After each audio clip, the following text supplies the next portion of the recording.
जर तुम्ही YouTubeवर जाऊन सर्च केलं की Indian IT sector crash, Nifty IT collapse, Infosys share target, TCS crash impact किंवा FII selling, RuPay depreciation impact, India slowdown 2026, तर एक गोष्ट स्पष्ट दिसते. लोक खरोखर घाबरले आहेत आणि त्याहूनही मोठी गोष्ट म्हणजे लोक एकमेकांना घाबरवत सुद्धा आहेत. प्रश्न असा निर्माण केला जातो की जर भारतीय आयटी सेक्टर कोसळला तर पूर्ण शेअर बाजार आणि तुमचे पोर्टफोलिओ संपणार का? चला तर मग भावनेपेक्षा डेटा आणि स्ट्रक्चरच्या आधारावर शांतपणे याचे विश्लेषण करूया. सर्वात आधी एक साधा पण महत्वाचा तथ्य समजून घेऊया. भारतीय शेअर बाजारात आयटी सेक्टर हा एक छोटा खेळाडू नाहीये. निफ्टी 50 इंडेक्स मध्ये आयटीचे वजन साधारण 10 ते 11% असतं. म्हणजे तुम्ही निफ्टी ETF किंवा इंडेक्स फंड मध्ये गुंतवणूक केली असेल तर प्रत्येक 100 रुपयापैकी 10 ते 11 रुपये थेट आयटी कंपन्यांमध्ये गुंतलेले आहेत. निफ्टी 500 मध्येही आयटीचे वजन 8% पेक्षा जास्त आहे आणि निफ्टी आयटी इंडेक्स मध्ये तर टॉप 5 कंपन्या जवळपास 70 ते 75% वजन नियंत्रित करतात. त्या कंपन्या कोणत्या? TCS, Infosys, Wipro, HCL technology, Tech Mahindra. पण फक्त TCS आणि इन्फोसिस यांची एकत्रित मार्केट कॅपच लाखो कोटी रुपयांमध्ये जाते. आता कल्पना करा जर कंपन्यांमध्ये 60 ते 80% घसरण आली तर फक्त इंडेक्सच्या गणितानुसार निफ्टी 50 सुमारे 8 ते 10% खाली येऊ शकतो. पण वास्तविक बाजारात परिणाम इतक्यावर थांबत नाही. जेव्हा एखादा मोठा सेक्टर पडतो तेव्हा कोरिलेशन वाढतं. FII आपला रिस्क कमी करतात, ETF मध्ये रिबॅलेन्सिंग होते, पॅसिव्ह फंड्स विक्री करतात, रिटेल गुंतवणूकदार घाबरतात, मग बँका, NBFC, auto, real estate, FMCG सगळ्यांवर दबाव येतो. यालाच म्हणतात डोमिनो इफेक्ट. नंबर एक, आयटी सेक्टर इतका महत्वाचा का आहे? कारण तो GDP, एक्सपोर्ट, रोजगार आणि डॉलर इन्फ्लो यांच्याशी थेट जोडलेला असतो. भारताच्या GDP मध्ये आयटी BPM सेक्टरचा वाटा साधारण 7 ते 8% आहे. भारताच्या सर्व्हिस एक्सपोर्ट पैकी जवळपास 40% हिस्सा आयटी मधून येतो. लाखो लोकांना थेट रोजगार आणि त्याहूनही अधिक लोकांना अप्रत्यक्ष रोजगार या सेक्टरमुळे मिळतो. जर आयटी सेक्टर अचानक कोसळला तर 3 मोठे धक्के बसतील. GDP स्लोडाऊन होईल, करंट अकाउंट डेफिसिट वाढेल, शहरी भागातील व्हाईट कॉलर रोजगारावर परिणाम पडेल, नोकऱ्या गेल्या तर खर्च कमी होईल, खर्च कमी झाला तर कंपन्यांची कमाई कमी होईल, कमाई कमी झाली तर शेअर्सवर दबाव येईल. इतिहास पाहिला तर आयटी कंपन्यांनी 18 ते 25% EBIT मार्जिन ठेवले आहे. ROE मजबूत आहे, ऍसेट लाईन मॉडेल आहे, मजबूत कॅश फ्लो आहे. म्हणजेच या कंपन्या फक्त मार्केट कॅप मध्ये मोठ्या नाहीत तर नफ्यातही मजबूत आहेत. जर त्यांच्या कमाईत 50 ते 70% घट आली तर निफ्टीच्या एकूण EPS खाली येईल. EPS कमी झाला तर PE मल्टिपलही कमी होतो. म्हणजे डबल इम्पॅक्ट. FII पारंपरिकपणे आयटी सेक्टर मध्ये ओव्हरवेट असतात कारण या कंपन्या डॉलर मध्ये कमाई करतात आणि गव्हर्नन्स तुलनेने मजबूत असते. जर अमेरिका किंवा जागतिक मंदीमुळे ऑर्डर्स कमी झाल्या तर FII सर्वप्रथम आयटी शेअर्स विकतील. पण एक गोष्ट लक्षात ठेवा, मोठ्या लोकांचा मोठा पैसा या कंपन्यांमध्ये गुंतला आहे. ते सहजपणे सर्व कोसळू देणार नाही. कंपन्यांची व्यवस्थापन 30 ते 40 वर्षांचा अनुभव घेऊन बसलेली आहे. AI आलं म्हणून त्या हातावर हात धरून बसणार नाही. आता मॅक्रो अँगल समजूया. आयटी एक्सपोर्ट डॉलर इन्फ्लोचा मोठा स्रोत आहे. जर ते कमी झाले तर रुपयावर दबाव येईल. रुपया घसरला तर आयात महाग होईल, क्रूड ऑइल, इलेक्ट्रॉनिक्स, कच्चा माल, महागाई वाढेल. मग RBI ला व्याजदर जास्त ठेवावे लागेल. व्याजदर जास्त म्हणजे व्हॅल्युएशन कमी. जर आयटी कर्मचाऱ्यांच्या नोकऱ्या गेल्या तर EMI, home loan, personal loan यावर डिफॉल्ट लागू शकतो. बँकिंग सेक्टरवरही परिणाम होऊ शकतो. नंबर 2, पण इतिहास का सांगतो? वर्ष 2000च्या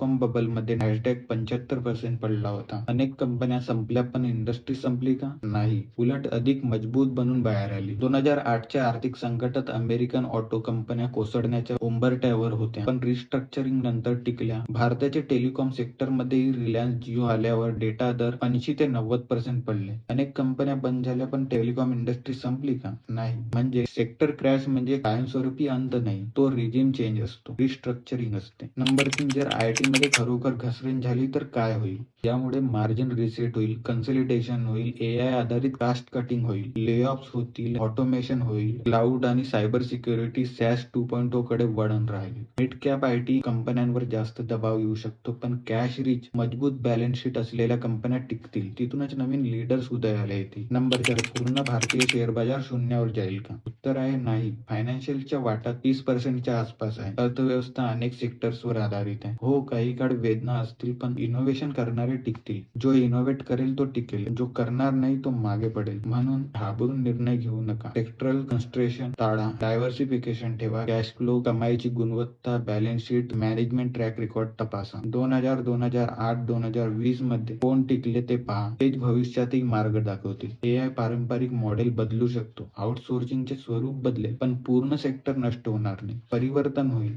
मग आता तुम्ही विचार करा की या वादळात कोणत्या कंपन्या मजबूतपणे उभे राहतील आणि कोणाकडे मजबूत कॅश फ्लो आहे, कोणाचा ट्रॅक रेकॉर्ड सर्वात जुना आहे. So thanks for watching this video. Please like, share, subscribe. This is Ashish Ouran.